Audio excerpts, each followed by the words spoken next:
Hello students, जैसा कि आप लोगों को पता है हम रेशियो एनालिसिस का बहुत सारा वीडियोस बनाए हैं जिसमें आप लोगों को रेशियो एनालिसिस का पुराना फॉर्मेट से बहुत सारे क्वेश्चंस भी कराए हैं और बहुत सारा वर्किंग किए हो। आप लोग 10 से 11 वीडियो देखे हो रेशियो एनालिसिस का लगातार बनाए हैं। लेकिन कुछ बच्चों का कमेंट आया है कि सर नया कॉन्सेप्ट में जो नया बैलेंस शीट के अकॉर्डिंग आप लोग जो क्वेश्चन है उसको कैसे करोगे। नया बैलेंस शीट में आपको यदि एसेट्स एंड लायबिलिटीज दिया है तो उसको कैसे समझोगे। ठीक है, तो हम लोग क्या करेंगे, सबसे पहले क्वेश्चन को लेते हैं। हम लोग क्वेश्चन को समझ करके फिर हम लोग क्या करते हैं, नया बैलेंस शीट के according current ratio and quick ratio निकालना सीखेंगे। ठीक है, तो चलो सबसे पहला जो काम है क्वेश्चन ले लो। From the following balance sheet of Nagarjuna company limited certain the current ratio and liquid ratio. Balance sheet दिया है, देखो ये बैलेंस शीट जो है आप लोगों का ये क्या दिया है, वर्टिकल फॉर्मेट में दिया है। किस तरीके का दिया है, वर्टिकल फॉर्मेट में। पहले आप लोग करते थे किस तरीके के, एक तरफ लायबिलिटी लिखा रहता था, एक तरफ क्या लिखा रहता था, एसेट्स लिखा रहता था। लेकिन अब ये जो बैलेंस शीट है ये किस तरीके का है, एकदम पहले लायबिलिटी फिर नीचे एसेट। देखना ध्यान से, तो balance sheet 31/12/2020 equity and liability दिया है। इक्विटी और लायबिलिटी में क्या लिखा है, share holders fund, share capital, surplus. ये क्या है, ये सारा हमारा क्या है, शेयर होल्डर्स फंड में आता है। ठीक है, नेक्स्ट क्या है, non current liability. Non current liability का मतलब ही क्या है, लॉन्ग टर्म लायबिलिटीज। उसके बाद बोला है करंट लायबिलिटीज। करंट लायबिलिटीज में क्या बोला आपको, short term borrowing, bank overdraft and trade payable. तो ट्रेड पेबल कैसे निकलता है, ट्रेड पेबल निकलता है आप लोगों का सन्ड्री क्रेडिटर और बिल्स पेबल को जोड़ करके। क्लियर, समझ में आया। नेक्स्ट क्या बोला, एसेट्स दिया है। नॉन करंट एसेट मतलब फिक्स एसेट दिया है आप लोगों का, प्लांट एंड इक्विपमेंट सब दिया है। उसके बाद नेक्स्ट लिखा है नंबर 2 में करंट एसेट्स। करंट एसेट में करंट एसेट में क्या क्या दिया है, करंट इन्वेंट्री दिया है, ट्रेड इन्वेस्टमेंट दिया है, इन्वेंट्री दिया है, स्टॉक दिया है, ट्रेड रिसीवेबल। ट्रेड रिसीवेबल में सन्ड्री डेटर और सन्ड्री डेटर के साथ क्या जोड़ते हैं हम लोग, बिल्स रिसीवेबल को जोड़ते हैं तो आता है वो आपका ट्रेड रिसीवेबल। फिर बोला है cash and cash equivalent, cash at bank दिया है। ठीक है, उसके बाद बोला है other current assets, prepaid expenses. ये सारा हो गया, तो ये सारा आप लोग का करंट एसेट्स था नीचे में। तो लिखा है आपका हेड वाइज हेड लिखा है, करंट एसेट्स और करंट लायबिलिटी सब दिया है। क्लियर, उसके बाद देखो नोट अकाउंट में दिया है, नोट में दिया है ट्रेड पेबल। ट्रेड पेबल में आपको बताया ना, ट्रेड पेबल में क्या क्या होता है, सन्ड्री क्रेडिटर और बिल्स पेबल। तो sundry creditor and bills payable आपको दिया है। उसके बाद बोला है प्रॉपर्टी लैंड इक्विपमेंट में, ये आप लोगों का काम का नहीं है, लैंड एंड बिल्डिंग और प्लांट एंड मशीनरी, बस कंफ्यूजन करने के लिए दिया है। तो मेन चीज जो हम लोग को करना है, करंट रेशियो का फॉर्मूला आप लोगों को आता है कि नहीं आता है, पहले बताओ। आप लोगों ने इतना सारा वीडियोस देखा होगा जहां पे हम करंट रेशियो आप लोगों के साथ डिस्कस किए। ये आप लोगों का रेशियो एनालिसिस का 12th नंबर वीडियो है। कितना नंबर वीडियो आप लोगों का, 12th नंबर वीडियो। तो इसमें हम आप लोगों को फॉर्मूला बता देंगे, साथ साथ बताएंगे कैसे आप लोग निकालते हो current assets and current liabilities. ठीक है, तो सबसे पहला जो काम करना है हम लोगों को क्या लिखना है, फॉर्मूला लिखना है। Current ratio is equal to, current ratio का फॉर्मूला क्या होता है आप लोगों को पता है, पता ही होना चाहिए। इतना दिन तक आप लोग क्लास किए हो रेगुलर। करंट एसेट्स बटा में क्या होता है, बाई में क्या होता है, करंट लायबिलिटीज। क्या होता है, current assets by current liabilities. Clear, तो इसको हम लोग CA भी बोल सकते हैं, इसको हम लोग CL भी बोलते हैं, in short CL। Clear, current assets by current liabilities. Clear, और आइडियल करंट रेशियो क्या होता है, 2:1 होता है, आप लोगों को बताए थे। तो यहाँ पे हम लोग को देखिए सबसे पहला काम जो होगा वो करना होगा हेयर क्या निकालना हम लोगों को, current assets. Current assets is equal to क्या क्या दिया है आपके क्वेश्चन में, दिया है ना, करंट इन्वेस्टमेंट दिया है। क्या दिया है आपको, करंट इन्वेस्टमेंट। करंट एसेट्स का एक हेड है जिसमें आपको क्या लिखा, करंट इन्वेस्टमेंट। यदि करंट इन्वेस्टमेंट है तो वो हमारा क्या होगा, करंट एसेट्स का पार्ट होगा। करंट इन्वेस्टमेंट लिख दिए।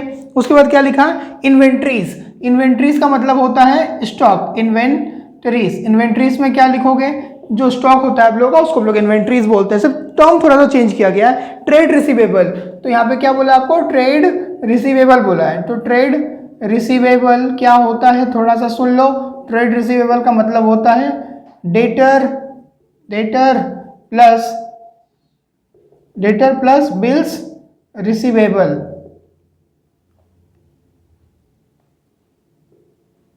डेटर प्लस बिल्स रिसीवेबल, ये होता है आपका ट्रेड रिसीवेबल। प्लस और कुछ है क्या, क्वेश्चन में आप लोगों को दिया है ना, कैश एंड कैश इक्विवेलेंट। क्या दिया है, cash and cash equivalent, cash and cash equivalent. Okay, उसके बाद क्या बोला क्वेश्चन में, अदर करंट एसेट्स दिया है। अदर करंट एसेट्स में क्या दिया आप लोगों को, prepaid expenses. Other current assets में आपको क्या दिया है, प्रीपेड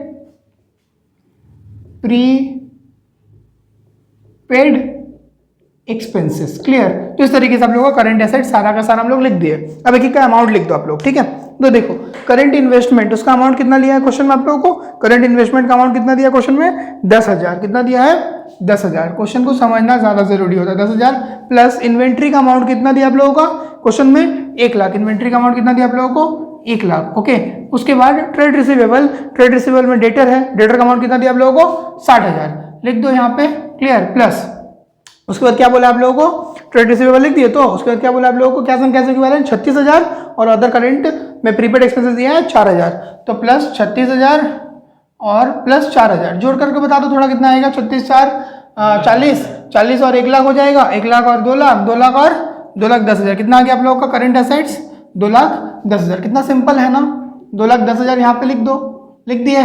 उसके बाद दिखाई दे रहा है यहाँ पे कि लाइट आ रहा है यहाँ पे, ओके दिखाई दे रहा है 2,10,000, ठीक है। नहीं तो यहाँ पे नीचे ही लिखते हैं, यहाँ पे लिखते हैं हम लोग, गलती ना हो। चलो देखो कितना आएगा, 2,10,000 आ गया हम लोगों का, हम लोग वर्किंग करके निकाल लिए हैं, ठीक है। अब करंट लायबिलिटीज कैसे निकालते हैं, करंट लायबिलिटीज कैसे निकालेंगे देखना ध्यान से। करंट लायबिलिटीज में आप लोगों को क्या दिया है, शॉर्ट टर्म बोरोइंग दिया है, जिसमें क्या है, बैंक ओवरड्राफ्ट और ट्रेड पेबल दिया है, ठीक है। Short term borrowing, short term borrowing, इसमें शॉर्ट टर्म बोरोइंग में क्या लिखा है, bank overdraft. Short term borrowing का मतलब क्या होता है, शॉर्ट टर्म के लिए होता है, उसको बैंक ओवरड्राफ्ट दिया। उसके बाद क्या लिया है, ट्रेड पेबल। तो देखो ट्रेड पेबल में 2 चीज दिया है। ट्रेड पेबल में क्या क्या होता है आप लोगों को पता है, हम बता दिए हैं। क्रेडिटर प्लस क्या होता है, creditor plus bills payable. Creditor plus bills payable is equal to क्या होता है, ट्रेड पेबल। देखो शॉर्ट टर्म बोरोइंग कितना दिया आप लोगों को क्वेश्चन में, शॉर्ट टर्म बोरोइंग कितना दिया है, शॉर्ट टर्म बोरोइंग दिया है 6,000 और ट्रेड पेबल दिया है आपका, शॉर्ट टर्म बोरोइंग दिया 6,000 और ट्रेड पेबल दिया है 34,000। कितना दिया आपका, 34,000। दोनों को जोड़ देना तो कितना आ जाएगा, 40,000। ओके 40,000। क्लियर। तो देखो यहाँ पे 40,000 से डिवाइड कर दो, कितना आ जाएगा बता दो थोड़ा सा, बताओ कितना आएगा, 2,10,000 डिवाइडेड बाई 40,000 कर दो, कितना आ जाएगा आप लोगों का, बताओ। 5.25:1। पीछे में क्या लिखना पड़ता है हम लोगों को, 1:1, क्योंकि हम लोगों को कौन सा रेशियो है ये, करंट रेशियो, तो इसके पीछे 1 लिखना ही पड़ेगा। आप लोग काट करके भी लिख सकते थे, ठीक है, काट करके भी लिखोगे तो वही आंसर आएगा, 5.25:1। इसके बाद क्या बोला आप लोगों को क्वेश्चन में निकालने के लिए, क्विक रेशियो। क्या निकालने बोला आप लोगों को, क्विक रेशियो बोला है, लिक्विड रेशियो बोला, सेम ही होता है, लिक्विड रेशियो। क्या बोला आप लोगों को, लिक्विड रेशियो निकाल दो। तो लिक्विड रेशियो का फॉर्मूला क्या होता है, करंट एसेट्स माइनस इन्वेंट्री। यहाँ पे इन्वेंट्री लिखा है ना, inventory minus prepaid expenses. Okay, current liability minus क्या होता है, बैंक ओवरड्राफ्ट।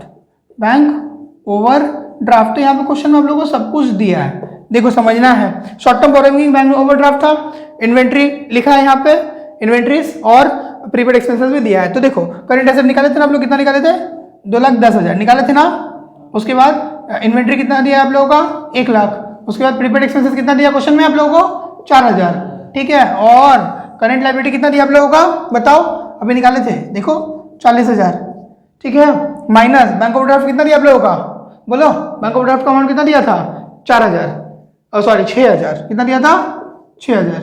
यहाँ लिखे थे ना हम लोग, शॉर्ट टर्म बोरोइंग में बैंक ओवरड्राफ्ट था। तो बताओ कितना आएगा माइनस करके, 2,10,000, 1,10,000 40 माइनस कर दो, कितना आएगा, 1,06,000 और इधर कितना आ जाएगा नीचे में, 34,000।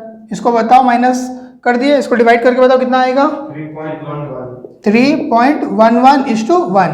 क्यों 11:1? तो आप लोगों का क्विक रेशियो, लिक्विड रेशियो कितना आ गया, 3.11:1। क्लियर, समझ में आ गया आप लोगों को। अब क्या करो आप लोग, एक चीज देख लो कि बैलेंस शीट वाला सवाल था जिसमें नया तरीके का बैलेंस शीट दिया था, क्वेश्चन आप लोग देखे थे, ठीक है। आप लोगों को क्या करना है, इसको प्रैक्टिस करना है, और प्रैक्टिस करने के लिए क्या लेना पड़ेगा आप लोग को, क्वेश्चन लेना पड़ेगा। तो आप लोग क्या करो, क्वेश्चन ले लो और बैलेंस शीट को पहले समझना, अच्छे से समझ करके तब क्या करना, क्वेश्चन को सॉल्व करने की कोशिश करना, आप लोगों से ठीक बन जाएगा। आप लोगों को इतना मेहनत से पढ़ाया जा रहा है तो आप लोगों को क्या होगा, आप लोग जरूर से जरूर आप लोग एग्जाम में अटेम्प्ट भी करोगे और सब कुछ समझ के कर भी पाओगे, ठीक है। तो आप लोग क्या करो, क्वेश्चन ले लो, आप लोगों के लिए क्वेश्चन यहाँ पे दिया जा रहा है, ठीक है। क्वेश्चन देख लो, इस तरीके से आप लोगों के पास है। और आप लोग ज़्यादा मोटिवेशन के लिए क्या करो, लाइक करो, कमेंट करो, शेयर करो, सब्सक्राइब करो, और चैनल पर नए हो तो चैनल को क्या करो, ज़्यादा से ज़्यादा लोगों तक शेयर कर दो। थैंक्स फॉर वॉचिंग देव ज्ञान।